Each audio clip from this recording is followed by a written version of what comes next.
What's up guys, it's Tommy here and welcome to a brand new Liverpool transfer news video, and I'm really excited to bring you the good news that after Thiago got a long-term hamstring injury, we will talk in detail about that and what Jurgen Klopp's reaction was. But Jurgen Klopp said that Liverpool need to think how they react to this injury, because Thiago could be out for at least a month with a serious hamstring injury, maybe even more. And I'm really excited to bring you the news that Correio da Manhã, a Portuguese news outlet, is now reporting that Liverpool are beginning formal negotiations for Matheus Nunes, the really talented 23-year-old Portuguese midfielder who is available for around, according to this news outlet, £38 million base transfer fee, and with add-ons and bonuses the transfer fee could rise to £43 million. So in this video we will take a detailed look at this transfer report and also what the reaction was to the Fulham game, what Jurgen Klopp's reaction was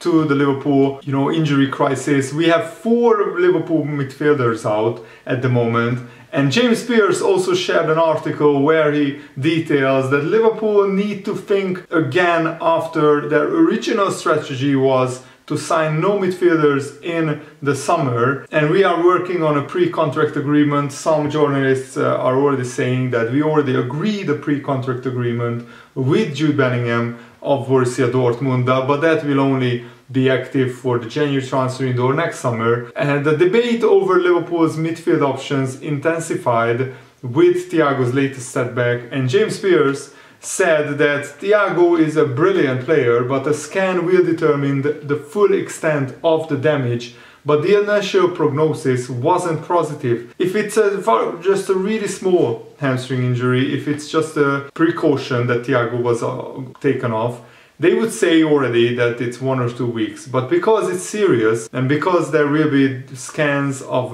what kind of hamstring tear it is, it's at least a month, but it could be 2 months, 3 months, and losing Thiago, Liverpool's currently best midfielder, would be a hammer blow, because we already have long-term injured Curtis Jones and Alex Oxlade-Chamberlain. Naby Keita is ill at the moment, so Liverpool now have 4 midfielders out with injury and illness. And Thiago's quality isn't a doubt, but he is 31 years old, Jordan Henderson is 32, they are both injury prone. Liverpool don't have a midfielder like Wijnaldum anymore, who is durable, who can play 40, 45, 50 games without a problem, without ever getting injured. Thiago was immense last year, and he was deservedly named in the PFA Team of the Year for the Premier League. Thiago only featured in 25 of the last 38 Premier League matches, and he only played 24 games in the 2021 season, so 2 seasons ago. So durability isn't Thiago's greatest strength, and too often he's watching from the sidelines. So Liverpool need to think what kind of strategy they will implement, and the fact that we are in talks to sign Matheus Nunes is really promising. We can't rely on Henderson, Thiago and James Milner, who are all 31, 32 or 37 years old in the case of James Milner. And Liverpool will need another big season from Naby Keita, but he's also injury prone. And I think Liverpool missed the trick letting Wijnaldum go to Roma on loan, because bringing Wijnaldum back on loan would seem like a no-brainer, but that was probably Liverpool's thinking before Thiago got injured, that Liverpool have numbers in midfield and we don't really need another midfielder. But many attributes that Matheus Nunes has would make him a really good option for Liverpool, and a typical Liverpool type of signing. He's 23 years old, he can do basically everything: defensive midfield, box-to-box midfield, maybe even an attacking midfield role. And Matheus Nunes, what is really crucial, he's not injury prone. He played 50 games for Sporting Club de Portugal last season and 39 games 2 seasons ago. Last season he scored 4 goals, 2 seasons ago he scored 3 goals, but he also has a few assists as well. And he already is a Portuguese international, playing 8 games for Portugal as well. But Liverpool's problem is that we don't have a player in between the young players and the old players like Henderson, Thiago, who is not injury prone and who is also experienced enough to provide cover for Thiago or Henderson alongside, you know, either side of Fabinho. Yes, we have Naby Keita, yes, we have Alexis Chamberlain, they are not young players anymore, but they are injury prone. And we have Harvey Elliott, we have Fabio Carvalho, but they are really young players. Do Liverpool really want to rely on those kind of players who to provide cover for Thiago and Henderson when Liverpool have a Premier League title race to navigate, and any slip up will be taken advantage of by Manchester City? Tottenham started with a win, Chelsea started with a win, Arsenal started with a win, so Liverpool are already on the back foot. If Man City win today against West Ham, then Liverpool will be already behind the front runners in the title race. And of course it's very early in the season, but Liverpool can now do something about their midfield injury crisis. If we have Henderson out injured, what happens then? Who will play alongside Fabinho? Will it be Harvey Elliott and Naby Keita? I think long term that could be the answer, and I think we should play Henderson as the understudy to Fabinho, because Henderson is better as a defensive midfielder. I think Henderson's best position is a number 6, so a defensive midfielder, and I think we should alternate and rotate Fabinho with Henderson, because Henderson as an attacking midfielder, too many times it looks like he's past his best and he doesn't have the legs anymore to really run the Liverpool midfield as well as it could be run. Harvey Elliott has really more attacking quality, he has more zip about his play, he has more intensity, more like quality going forward, but defensively there are question marks about Harvey Elliott, and also Fabio Carvalho probably doesn't know the exact playing style of Liverpool's midfield, what it is required defensively to operate in that, the pressing triggers that Liverpool operate with. Carvalho hasn't played enough minutes, enough games at Liverpool to be a regular starting 11 player at Liverpool. So at the moment it's a big question, who will start in the next game against Crystal Palace? Naby Keita might be back from his illness. He's at the moment 75% in his availability. And we have, of course, Jota out injured, Curtis Jones, Kelleher, Tsimikas, Alexis Chamberlain, Thiago, Konate. So there are a lot of injuries at the moment at Liverpool already. That's 8 players injured right now at Liverpool. That's quite a lot when Liverpool have a pretty small squad. And I think the smallest squad, not in terms of numbers, but in terms of regular availability, is in midfield. Liverpool don't have a Wijnaldum type of player who is really reliable, so I think it's a no-brainer to go after Matheus Nunes. And James Pearce said, and Jurgen Klopp said, that they need to rethink their transfer strategy. And I actually want to read to you guys Jurgen Klopp's reaction to Thiago's injury, because I think this is very interesting. He said that, I knew that this debate will come up again, the midfielder issue. Do Liverpool need to sign a midfielder? We said we don't need a midfielder because we have enough. But the problem now is we get punished for something that we are not in control of, which is a player getting injured. Nobody could imagine that Curtis Jones gets the pressure injury that he gets. It's kind of a stress reaction. It is nothing serious, but he's a young boy and bodies are like this. Naby Keita is only ill. He will be back definitely next week again. Oxlade-Chamberlain happened earlier in the pre-season tournament, so Alexis Chamberlain is out long term. And Thiago, of course, it's not good. It's a serious hamstring injury, so we will see how long he will be out. A transfer must make sense, Jurgen Klopp said, for now and for the long-term future of the football club. We have midfielders, but it's just some of them are injured. That is not a good situation. I don't like it at all, and we have to see how we react on that, but for sure we won't panic. So Jurgen Klopp hasn't ruled out Liverpool making a transfer in the midfield area. We have to see how we react on this Thiago injury. I think what Liverpool should do is wait until the official diagnosis, do all the tests, all the scans on Thiago's muscle, hamstring muscle, find out how long he will be out, and if he is out for 3 or 4 months, that I think justifies Liverpool signing a midfielder for right now and for the future. Matheus Nunes is 23 years old. You are not signing him for the immediate future. You are signing him for a long-term project.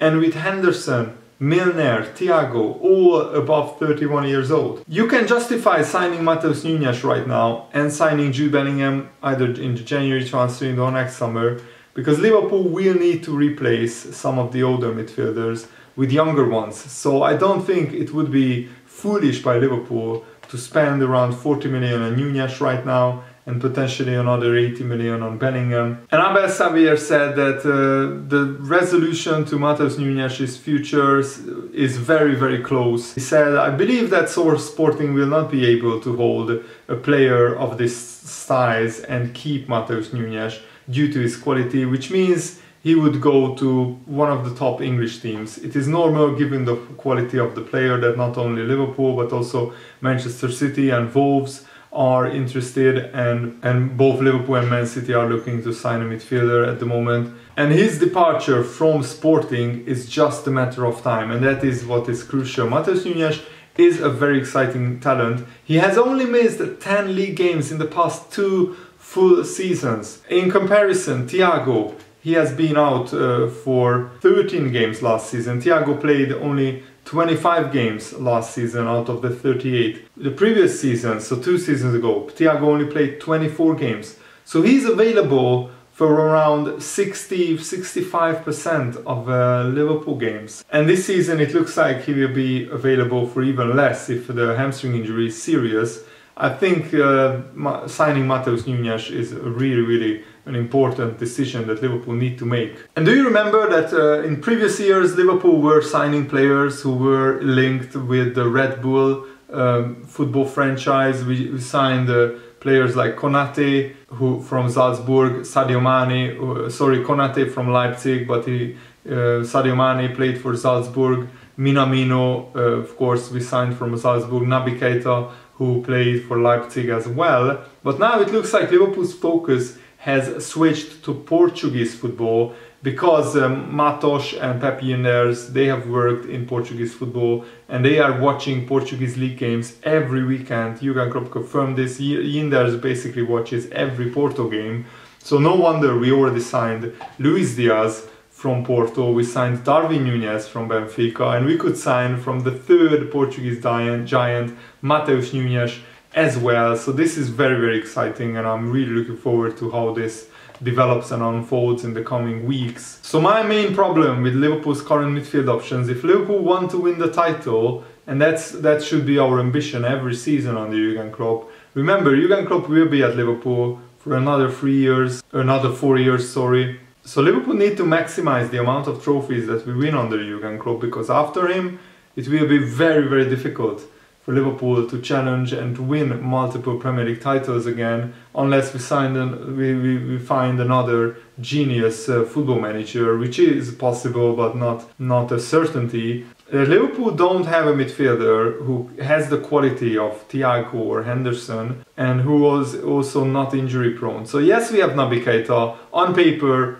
he's almost as good as what is required to be a regular starting 11 player, but he always picks up injuries. And also Harvey Elliott, as I said, he's still very young. Liverpool can't put the title challenge on the shoulders of Harvey Elliott, who is still like a teenager. And I think Jordan Henderson is slowly on the decline. He's still a really good player, but should Liverpool start with Henderson every week? I think this Fulham game is really concerning, that the Fulham, a newly promoted side, could overrun Liverpool's midfield for the first 60 minutes. Liverpool's midfield got dominated, and that's very concerning, because this was Liverpool's first choice midfield, Thiago, Henderson and Fabinho. And Fulham were better in midfield than Liverpool, and they are a newly promoted team. So this is very concerning, very worrying for Liverpool. And Jurgen Klopp said that Liverpool's attitude to this game was not good enough in the first half, especially the first 30 minutes. We started actually exactly the opposite way that we wanted, Jurgen Klopp said. We passed it to Robertson, and Robertson, instead of breaking the lines and passing it forward, he passed it back. Nothing came of it, but it's just a little sign. And Fulham obviously defended in a 4-4-2, and it's a really good system. We realized it a couple of times, especially when the opponent is not playing quick enough, because then you always have the winger, the 8 and the striker there in a situation where you pass the ball to the other side and it's a pressing trigger. we didn't find a way in the game because of that. So when we overplayed that, pretty much always we were in front of their goal, but it still didn't feel good, it didn't feel right. Because we are used to more dominance, we never could get that because we just played not good enough, not quick enough, not precise enough. And yeah, that was clear to see. Liverpool didn't play with tempo, we didn't play with intensity, we didn't play with passing accuracy. Our passes were always too short, too long. And Jurgen Klopp said that the best news about this game is the result, because the performance was just simply not good enough. At least we got a point out of it, and we could have even won the game with Jordan Henderson last minute, 94th minute, brilliant strike which crashed off the bar.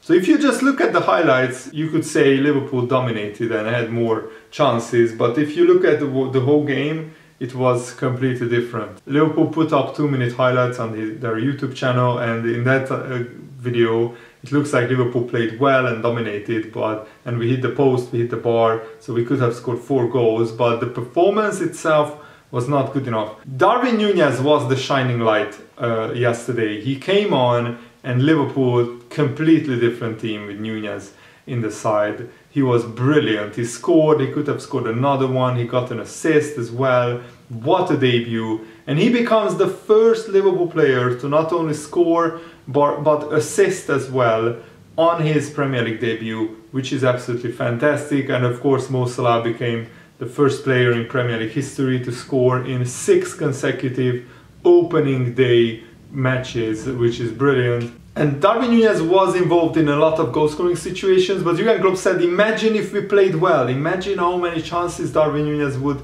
get, how often we could set him up. And that was our main problem, that our delivery most of the time was not good enough. And still we had massive chances, so it's crazy. If I would watch it back, if you watch the highlights, you could misunderstand this game completely, because we had a few really good situations. But between these situations, we just didn't play well. And Jurgen Klopp asked, was it a penalty? Was there contact between Mitrovic and Van Dijk? I heard he touched the ball. I said the result is the best news. Was it a foul on Henderson before the first goal? I sit here and talk about it, but that's my only concern. Yeah, the result side is very important for us, obviously, and I would love to get 3 points, but I would have loved much more to play really well, and we didn't do that. That's why I'm now in the mood I'm in. It is my responsibility to find out why we played last Saturday a really good game against Man City, a surprisingly good game for the moment we were in pre-season. And then 7 days later we looked like we are upside down completely. That doesn't make sense, and that's my responsibility. I just talked to you now, but I'm thinking actually only about that. So I need to figure out what went wrong in this moment, and I think Jurgen Klopp will figure it out, and next week Liverpool will be a lot more on it against Crystal Palace, but the attitude just wasn't good enough in the first half. Liverpool were strolling around, some players didn't concentrate enough, they weren't on it 100%, and you can't do that in the Premier League, even against a newly promoted side. And if Liverpool weren't up against a relentless Manchester City side who will keep going and going and going, and they will never stop until Guardiola is their manager, he demands absolute excellence in every game, Liverpool could afford to drop points against a newly promoted side, and we might still be able to win the title. But Man City, with their incredible points tallies, they always get like 90, 95 points every season. Liverpool have to be almost perfect, and that's my problem, that against newly promoted sides you have to win, otherwise Man City will just take advantage. But let's hope Man City will go to Fulham and somehow drop points, but I just can't see it. So let me know, what do you think about this video, and what do you think about all the stories that we talked about. Thanks for watching, have a nice day, see you later guys, goodbye.